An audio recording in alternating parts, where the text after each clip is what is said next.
Muy buenos días, queridos hermanos y queridos amigos. A partir de hoy vamos a empezar una nueva serie. Voy a adelantar ya el título. El título es Las razones de una sola derrota. Una sola, ¿eh? ¿Hay razones? Pues sí. Veremos a lo largo de estas 4 o 5 sesiones que hay una serie de razones que abocaron a este pueblo, al pueblo de Dios en el Antiguo Testamento, a esta derrota. Era una sola, pero fue muy dolorosa, porque esta derrota nunca se tenía que haber producido, como iremos viendo en estos días. Ir buscando mientras, los que queráis seguir la lectura, el libro de Josué, capítulo 6, último versículo 27, y luego el capítulo 7, versículos 1 al 13. Antes, como hacen en los programas de la tele, os voy a adelantar el menú o el adelanto para que le toméis gusto a lo que vamos a ver. En esta lectura que tendremos, yo encuentro 5 cosas que a la postre fueron determinantes para que se produjera esta sonora derrota. La primera de estas cosas es que en el pueblo había un pecado oculto. Muy interesante esto. Había un pecado oculto. La segunda de las razones es que actuaron por cuenta propia. Actuaron en sus fuerzas, pensándose que eran muchos y muy grandes y muy poderosos, sin aguardar las órdenes de Dios. Como anteriormente habían aguardado las órdenes de Dios para atacar, ahora no, hombre, se sintieron fuertes. ¿Cómo vamos a depender de lo que Dios nos diga si nosotros nos bastamos? Actuaron por su propia cuenta en sus fuerzas sin aguardar las órdenes de Dios, como habían hecho anteriormente. Hay una tercera razón, y es que infravaloraron al enemigo. ¡Uah! Pero si estos son 4 gatos, no lleves a todo el pueblo, lleva a 4. Estos, como decía Elenio Herrera, el entrenador antiguo del Barça, a estos los ganamos sin bajar del autocar. Bueno, luego no se equivocó, porque en el campo del Betis creo que ganaron 0-6, pero bueno, esa frase quedó para la posteridad. Infravaloraron al enemigo. Una cuarta razón, que corre parejas con la anterior, es que si por un lado infravaloraron al enemigo, por otro lado sobreestimaron su valía personal, es decir, se vinieron arriba. Prepotencia espiritual. Una quinta razón es que finalmente no tomaron en serio la palabra de Dios, porque la palabra de Dios les estaba advirtiendo, pero ellos se sintieron muy, como dicen en México, muy machos, vamos a hacerle caso nosotros a Dios. No tomaron en serio la palabra de Dios, y ya veremos las consecuencias, las tristes consecuencias. Y luego finalmente, en el último día, será el cuarto o el quinto, veremos algunas enseñanzas finales para nosotros. Yo he destacado 5 enseñanzas finales para nosotros. Por lo tanto, queridos oyentes, este es el menú, o este es el adelanto de nuestro tema a partir de esta mañana. Vamos pues, porque es bueno que estemos familiarizados con la historia, con lo que explica la Biblia. Solo lo leeremos una vez. Josué, capítulo 6 y versículo 27. que es el último versículo de una gran victoria que tuvieron sobre la ciudad de Jericó, una milagrosa victoria. Aquello fue una victoria milagrosa de parte de Dios. Termina este capítulo diciendo: estaba pues Jehová con Josué, y su nombre se divulgó por toda la tierra. ¡Uy, lo que han hecho los hebreos! Lo que han hecho con la ciudad de Jericó, cómo se extendió como la pólvora. Dios estaba con ellos. Capítulo 7. Hay una palabreja que es la clave de todo. Empieza: pero los hijos de Israel. Pero, ay, con los peros. Ya hemos dicho muchas veces que cuando viene un pero, después de una expresión normalmente positiva, hemos de ponernos en guardia y hemos de decir: ay, ay, ay, ay, que ahora vienen las rebajas. Ahora vienen las rebajas. Pues sí, ahora llegaron las rebajas. Todo lo que ha dicho en el versículo 27 estaba muy bien, Dios estaba con ellos. Sin embargo, pero, ¿qué es lo que ocurrió? Pero los hijos de Israel cometieron una prevaricación en cuanto al anatema, porque Acán, hijo de Carmi, hijo de Zabdi, hijo de Zera, de la tribu de Judá, tomó del anatema, y la ira de Jehová se encendió contra los hijos de Israel. Por resumirlo en pocas palabras, porque no nos podemos extender, el anatema era aquello que estaba reservado para Dios. Ellos no lo tenían que tocar, y lo sabían, Dios ya lo había establecido, pero aquí no le hicieron caso. Sigo con el versículo 2. Después Josué envió, y digo porque estaba bajo la maldición, el anatema era algo que no debían tocar porque estaba bajo la maldición de Dios. Después Josué envió hombres desde Jericó a Ai, que estaba junto a Betabén, hacia el oriente de Betel, y les habló diciendo: subid y reconoced la tierra. Y ellos subieron y reconocieron a Ai. Y volviendo a Josué le dijeron: no suba todo el pueblo, sino suban como 2000 o 3000, y tomarán a Ai. No fatigues a todo el pueblo yendo allí, porque son pocos, a estos los ganamos sin bajar del autocar. Y subieron allá del pueblo como 3000 hombres, los cuales huyeron de delante de los de Ai. Y los de Ai mataron de ellos a unos 36 hombres, y los siguieron hasta la puerta, hasta Sebarín, y los derrotaron en la bajada, por lo cual el corazón del pueblo desfalleció y vino a ser como agua. Te ha estado bien, te ha estado bien. A ver si aprendes para futuras ocasiones la lección. Continúo.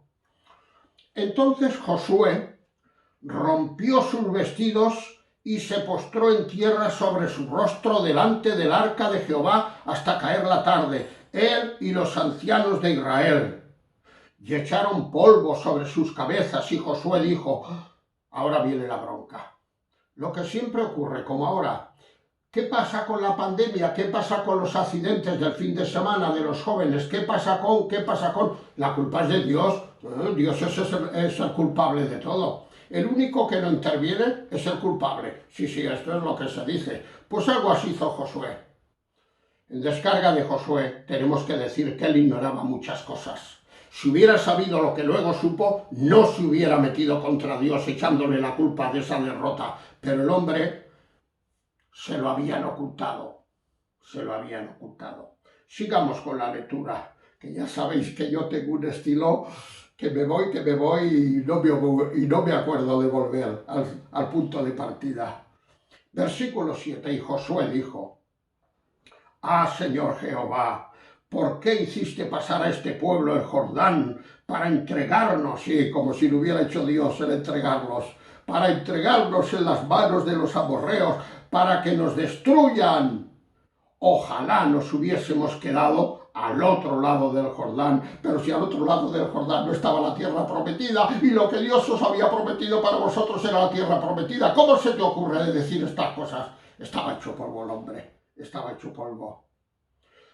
Ay, Señor, versículo 8, ¿qué diré? ya que Israel ha vuelto la espalda delante de sus enemigos, porque los cananeos y todos los moradores de la tierra oirán y nos rodearán y borrarán nuestro nombre de sobre la tierra. Y entonces, ¿qué harás tú a tu grande nombre? Hombre, menos mal que se acuerda un poco del nombre de Dios.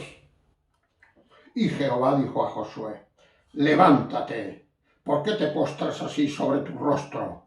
Y ahora le dice lo que ha ocurrido y que Josué hasta este momento ignoraba. Israel ha pecado y aún han quebrantado mi pacto que yo les mandé, y también han tomado del anatema y hasta han hurtado, han mentido y aún lo han guardado entre sus enseres. Por esto los hijos de Israel no podrán hacer frente a sus enemigos, sino que delante de sus enemigos volverán la espalda, como ha ocurrido hoy. Por cuanto han venido a ser anatema, ni estaré más con vosotros, si no destruyereis el anatema de en medio de vosotros. Ay, hermanos, qué malo es el pecado entre el pueblo de Dios, qué malo. Si hemos de ser violentos y destructivos con alguna cosa, ha de ser con el pecado, no con otras cosas. Continúo. Versículo 13. Levántate, santifica al pueblo, y di: santificaos para mañana, porque Jehová, el Dios de Israel, dice así: anatema y en medio de ti, Israel. No podrás hacer frente a tus enemigos hasta que hayas quitado el anatema de en medio de vosotros. A continuación, que ya no leemos bien, un procedimiento de Josué, porque él no sabía quién era el que había cometido el anatema y tenía que descubrirlo, y finalmente lo descubre, naturalmente, y aquello se limpia, y el pueblo de Dios, en una segunda acometida, que no vamos a ver hoy, vuelve a ir al mismo lugar y se los come vivos, pero esta vez no fueron con cuatro y el cabo, como se dice en la Biblia, y fueron con todo el ejército. Se habían quitado ya su prepotencia y Dios estaba con ellos, porque habían limpiado ya, habían hecho limpio. Bien, pues, esta es la lectura, queridos hermanos. Las razones de una sola derrota. El libro de Josué nos presenta el principio de la conquista de la tierra prometida por el pueblo de Israel. Si fuéramos al capítulo 1 de Josué, ya lo veríamos esto.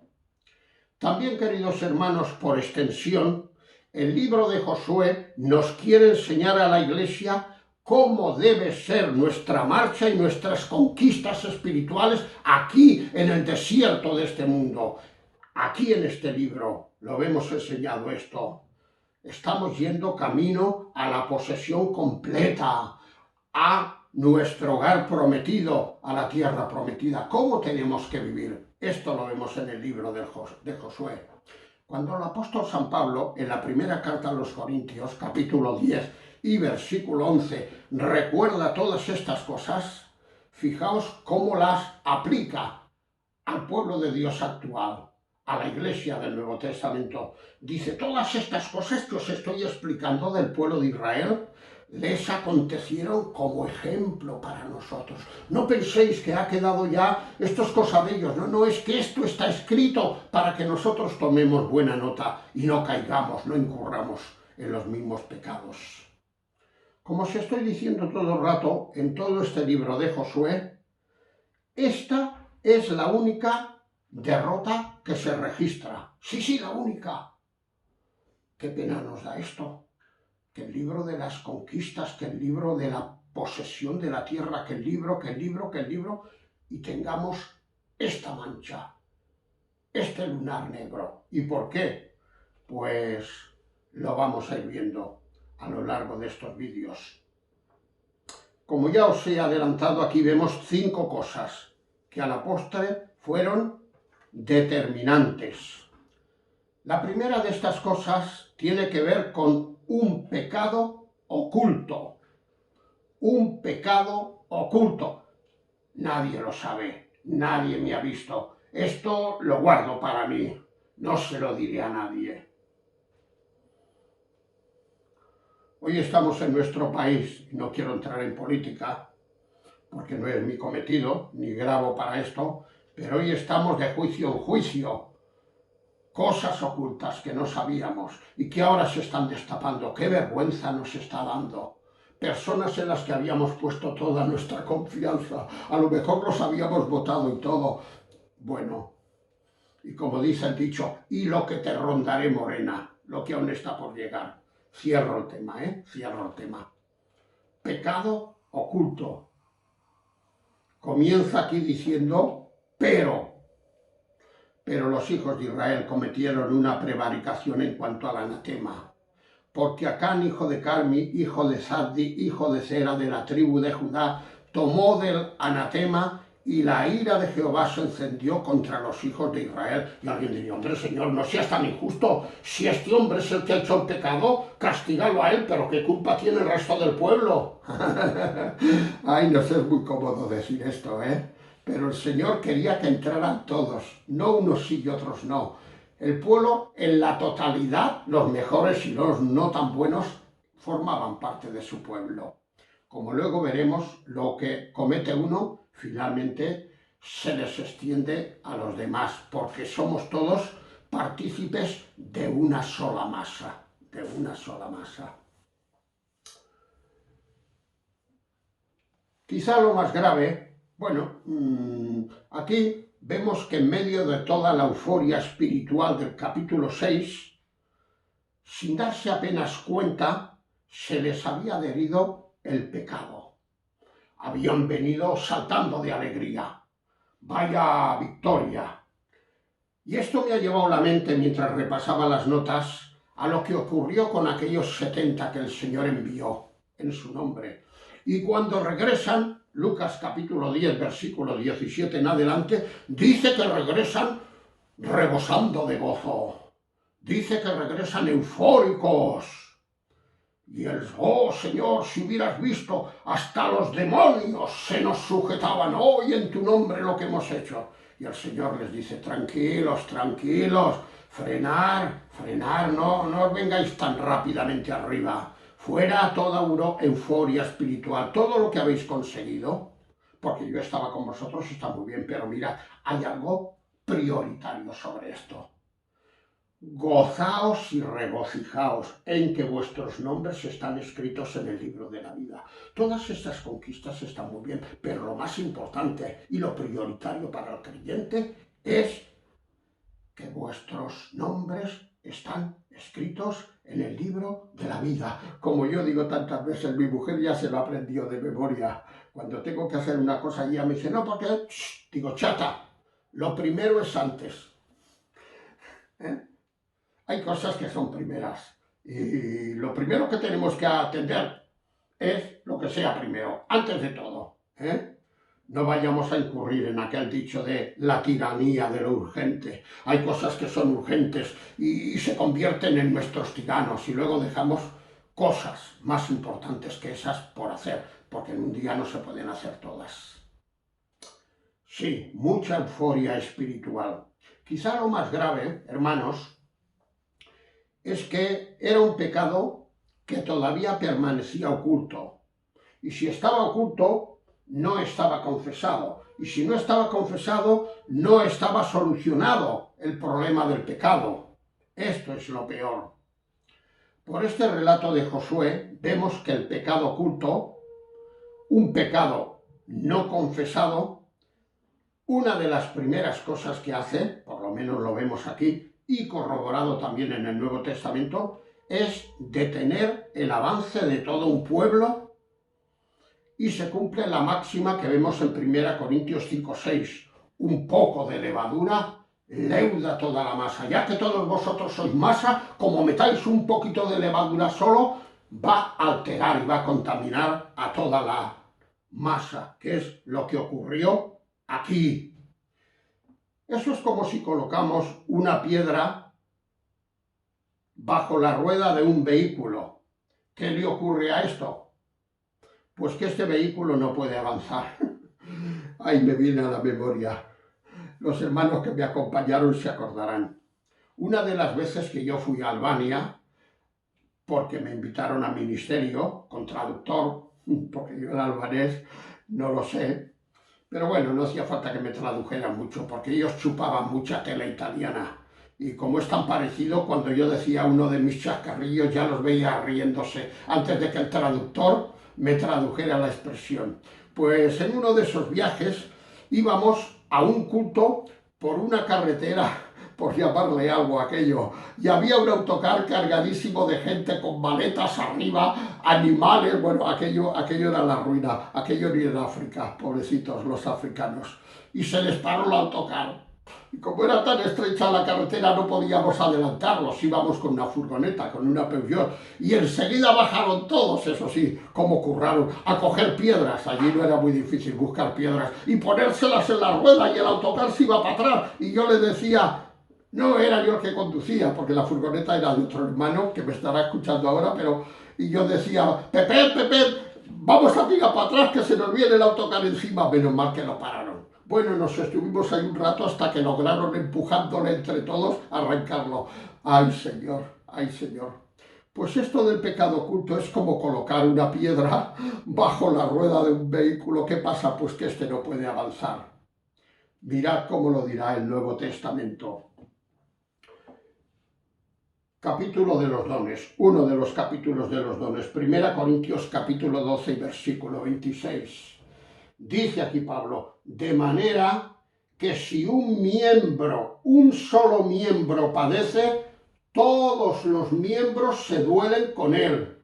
Y si un miembro recibe honra, todos los miembros con él se gozan. Es lo mismo en este contexto uno que todos. Y esto es lo que ocurrió aquí.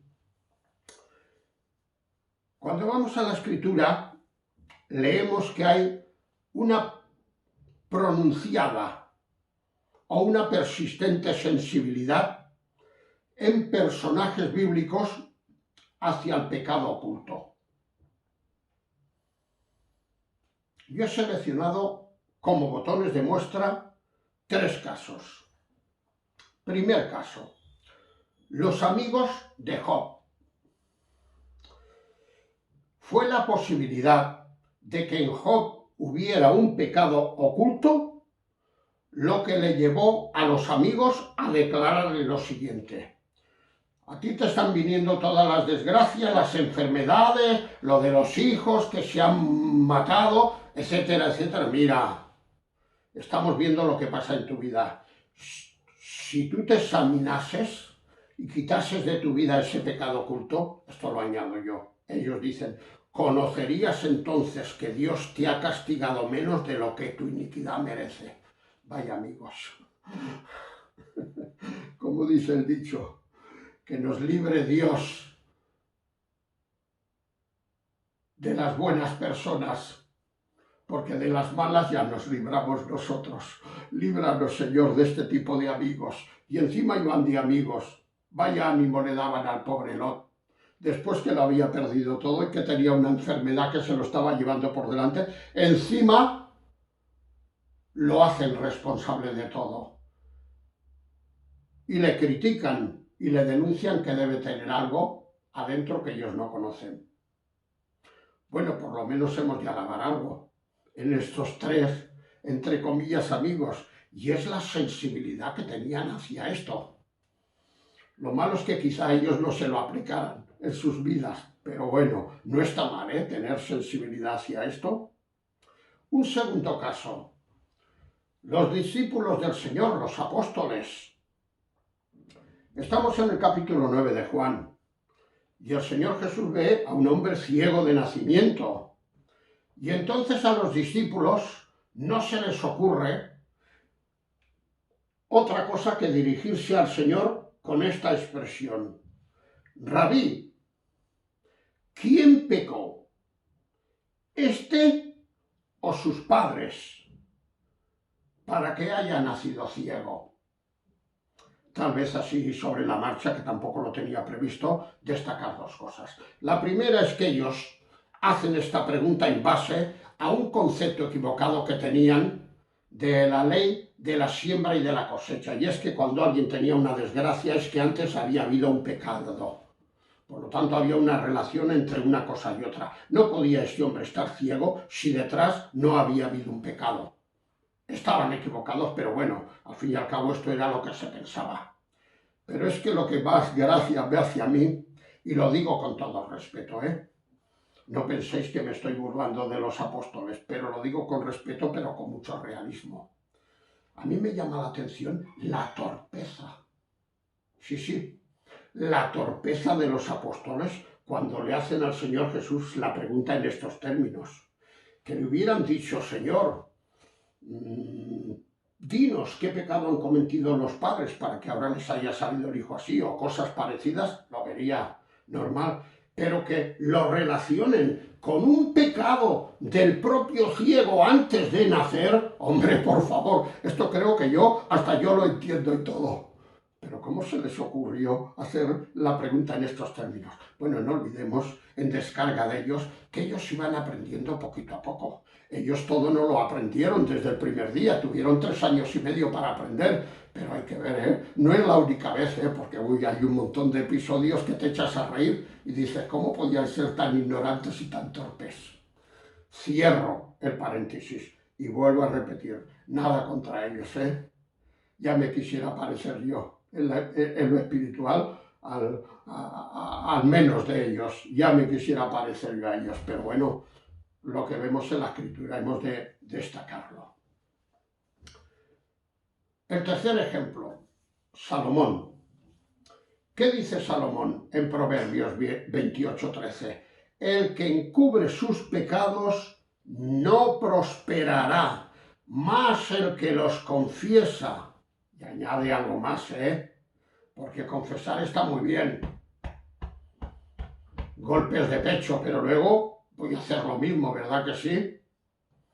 Más el que los confiesa y se aparta, aquí está la clave, y se aparta, alcanzará misericordia.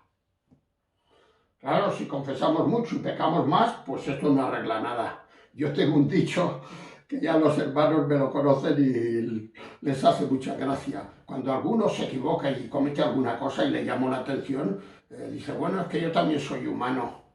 Y digo, hermano, escúchame bien, pecar es de humanos, pero cuando la goma se gasta antes que el lápiz, es que algo anda mal. Revísatelo, y no me vengas con que eres humano, porque creo que la goma ya la tienes más que gastada. Hay que decirlo todo.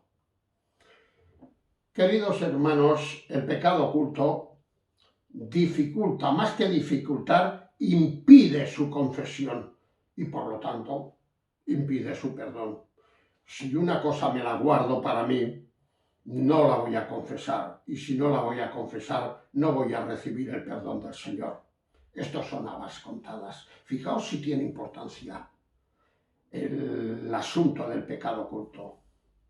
Queridos hermanos, ¿no nos damos cuenta de que si aquel pueblo no hubiese fracasado aquí, en la primera tentativa de conquistar Ai, pues ese pueblo habría continuado teniendo en poco el pecado?